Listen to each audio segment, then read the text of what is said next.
Oi pessoal, bem-vindo ao canal. Se você não é inscrito aqui ainda, se inscreva e ative as notificações para receber as próximas resenhas e vídeos. Hoje eu quero falar com vocês sobre um livro que eu me apaixonei, que é o livro Você Tem a Vida Inteira, do Lucas Rocha.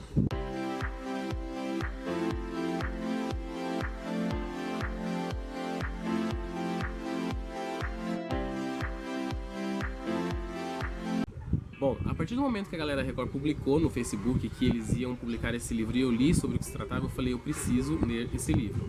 Ele vai começar contando a história do Ian. Ele é um garoto, um jovem, né, entrando aí na idade adulta, e ele tá num hospital para fazer um teste rápido de HIV e ele recebe um resultado positivo. Nesse mesmo dia nós temos lá outro garoto que também vai fazer o teste, que é o Vitor, e o Vitor vai receber um teste negativo. E aí nós vamos conhecer esses personagens e mais um terceiro, que é o Henrique. Então a história toda vai girar em torno desses três protagonistas, o Ian, o Vitor e o Henrique. Então o que acontece? O Ian, ele descobre que ele tem HIV e ele vai passar por todo o processo de saber conviver com esse fator da vida dele. Que ele não vai ser determinante aí, né? Não é um agravante na vida dele, mas ele vai precisar adequar a vida dele para poder, né, viver normalmente. Então ele vai passar por consultas médicas, ele vai começar a aprender algumas coisas sobre o vírus HIV e ele vai ter uma enxurrada de informações positivas e acertadas sobre como conviver com esse vírus. Em contrapartida, o Vitor, que teve o resultado negativo, ele foi fazer o teste porque ele estava iniciando um relacionamento com o Henrique. E aí eles chegaram num momento onde o Henrique chegou nele e falou, olha, eu sou HIV positivo, eu sou soro positivo, eu faço tratamento, a minha taxa de vírus é indetectável, nós sempre usamos preservativo, inclusive no sexo oral.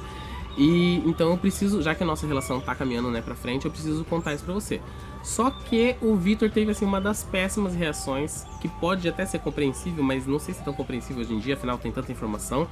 E o Vitor meio que rompeu totalmente porque o Henrique estava tentando matar ele. Basicamente isso.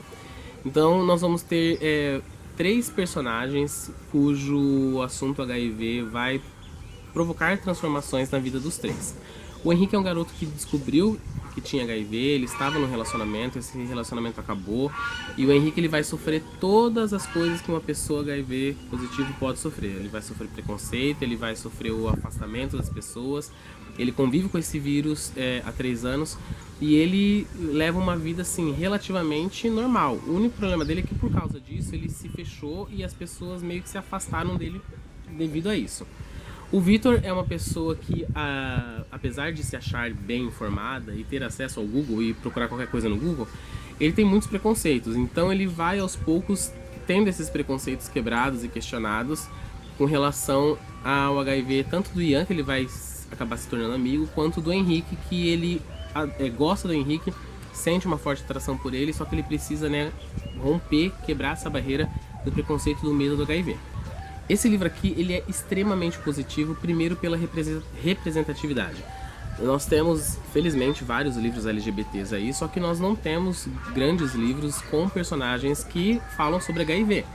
Então, o primeiro ponto positivo dele é esse, a representatividade. De uma forma ciente, normal, cotidiana, sem ter aquele final totalmente trágico.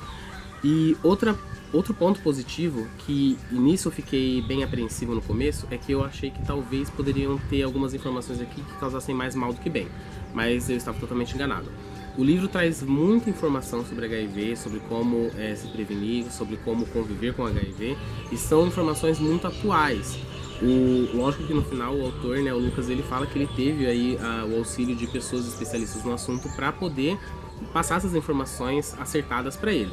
Aqui nós temos os personagens secundários que são tão cativantes quanto os protagonistas. O Henrique convive com um colega de quarto que é uma drag queen, então tem várias amigas drags e isso dá um calor e um brilho pro livro que é incrível. O Vitor, ele vive numa família onde ele não tem grandes problemas com relação ao preconceito, só que ele precisa vencer o próprio preconceito. E nós temos o Ian, que tem uma família também bem estabelecida, uma irmã que está louca para se tornar médica e estudar, medicina, então ela se mata de estudar para prestar vestibular e Enem, essas coisas. Nós temos alguns antagonistas também que vão aparecer na história, e os antagonistas cumprem papéis importantes para mostrar os nossos preconceitos e como vencer eles. E ele tem uma boa narrativa, os diálogos aqui são bem reais, bem realistas, bem pé no chão, e o livro todo ele tem um desenrolar que é muito gostoso de ler. Você lê ele em poucas horas, de um dia para o outro, porque é uma história muito cativante, muito emocionante. Então aqui nesse livro você vai rir, com certeza você vai chorar, mas você vai chorar de raiva, você vai chorar de emoção, você vai chorar de alegria. É um livro muito, muito bom, que eu recomendo que todo mundo vá atrás desse livro. Esse livro aqui ele não pode se tornar um sucesso de nicho, né? Só entre os jovens LGBTs ou a comunidade que tem interesse sobre o assunto. Pega esse livro e indica para todo mundo, repassa aí para os seus colegas. Ele está num preço bem acessível e a galera Record investe, né, nessa literatura para jovens. Isso aqui não é só para jovem não, tem muito adulto que precisa ler isso aqui também. Eu recomendo muito que você pare tudo que você está fazendo agora, vá até o site, vá até a livraria e compre esse livro e comece a ler imediatamente. Nós estamos em 2018. Eu programei esse vídeo para ser lançado no dia 1º de dezembro, que é o Dia Mundial de Combate ao HIV. Então tá mais do que na hora da gente se informar de informações confiáveis, da gente aprender a se prevenir, a combater o HIV, mas principalmente abraçar as pessoas que vivem nessa condição e saber que elas não são culpadas, elas não procuraram isso, não é responsabilidade delas. É uma coisa que aconteceu na vida delas, como tantas coisas que acontecem na nossa vida, e que com certeza a gente precisa ter mais empatia para lidar com as pessoas e fazer com que esse mundo caminhe para frente, porque misericórdia, esse mundo precisa caminhar para frente. Não se esqueça de deixar seu comentário aqui para mim, se você já leu, se você tem interesse, por favor, leia esse livro e até a próxima leitura.